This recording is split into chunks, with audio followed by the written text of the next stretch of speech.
নারে তাকবীর, নারে তাকবীর, নারে তাকবীর। তাহলে ওয়ার মূল জিনিস, বিরাট জিনিস। আসেন বলো তো ভাই, আমাদের কাছে মুসলমান আগে না ইমান আগে? হ্যাঁ ঠিক বলছো, ইমান আগে।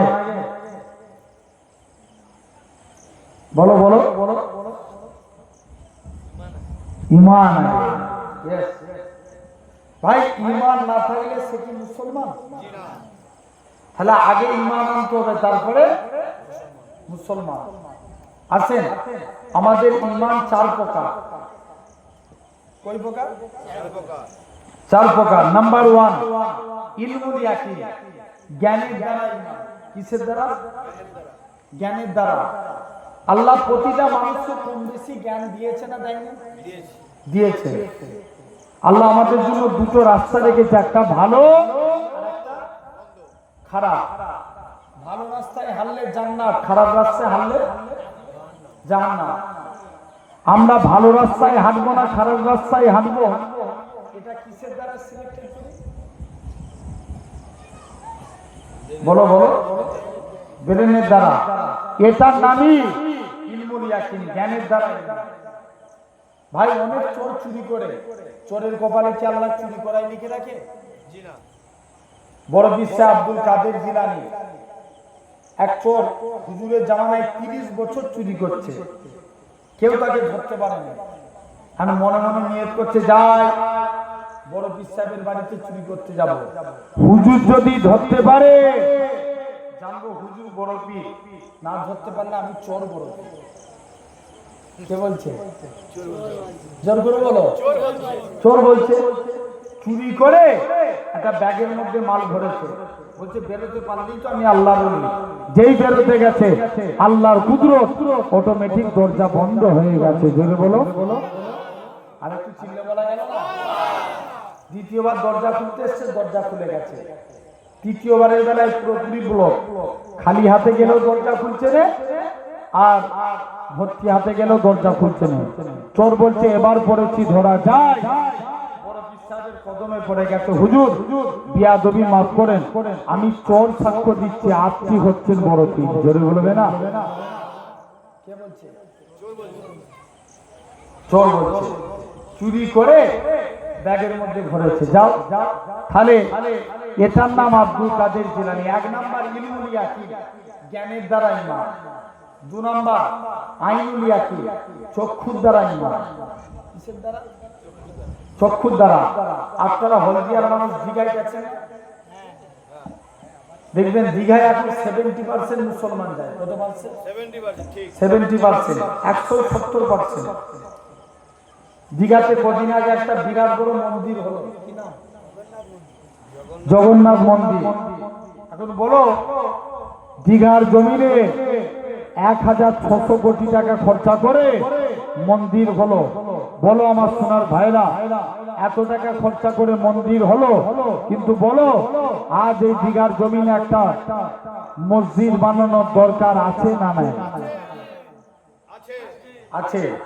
আমরা দিকে দিকে যদি এই আন্দোলন তুলতে পারি, আমার বিশ্বাস আগামী 2-5 বছরের মধ্যে দীঘার জমিনে তুমি সমুদ্রে গোসল করবে, আল্লাহকে ডাকা শুরু হয়ে যাবে। জোরে বলো।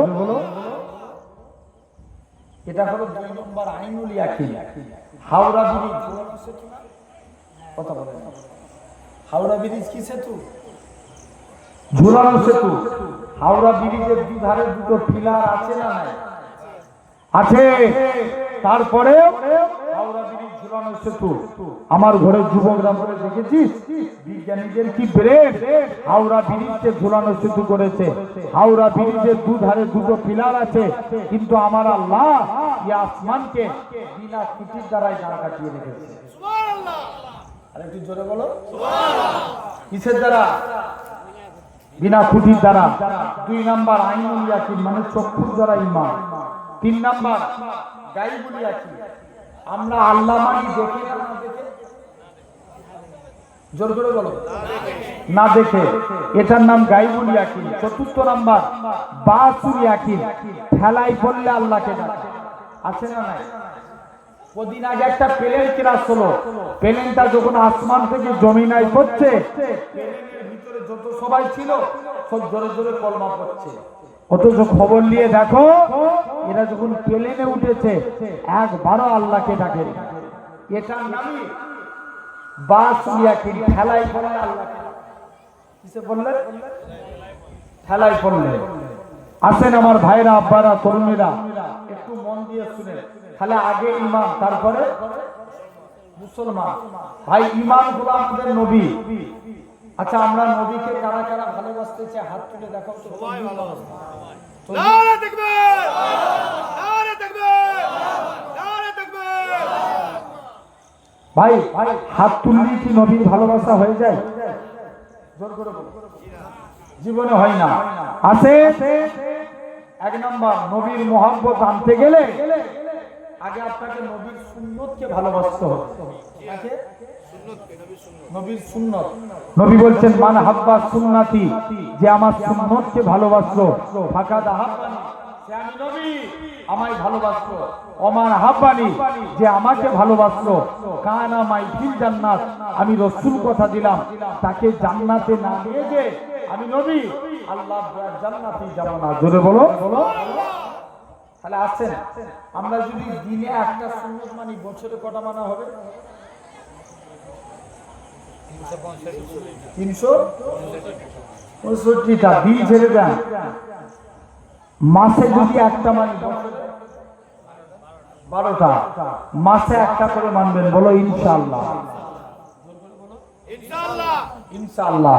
জেনে গেলেন আমরা মাসে একটা করে সুন্নত মানব। কেমন ভাই? অনেকে সুদ পড়ি না, কথা বলেন। অনেকে কি করি? সুদ পড়ি। সুদ যখন পড়বেন, এতদিন সুদ পড়ছেন, কিন্তু আজকের পর থেকে পড়বেন আগের ডান পা দিবেন। কোন পা? ডান পা ঢোকাতে হবে। ডান পা। পায়জামা পরবেন আগে ডান পা, জামা পরবেন ডান হাত, কাউকে কিছু দিবেন ডান হাত, কারু কাইতে কিছু নিবেন ডান হাত। এই ডান ডান ডান। কিয়ামতের দিন আল্লাহ বলবে, তোরা যারা ডানপন্থী আছিস এগিয়ে আয়। বান্দা জিজ্ঞেস করবে কেন আল্লাহ? আল্লাহ বলবে, যা, আমার মুস্তাফার রাইট সাইডকে ভালোবেসেছে, তোরা আমার নবীর সুন্নত মেনেছিস, আমি আল্লাহ তোদের নাজাত দিয়ে দিলাম। জোরে বলো। কোন দিকটা মানার জন্য? ডান সাইড। এটা হলো এক নাম্বার।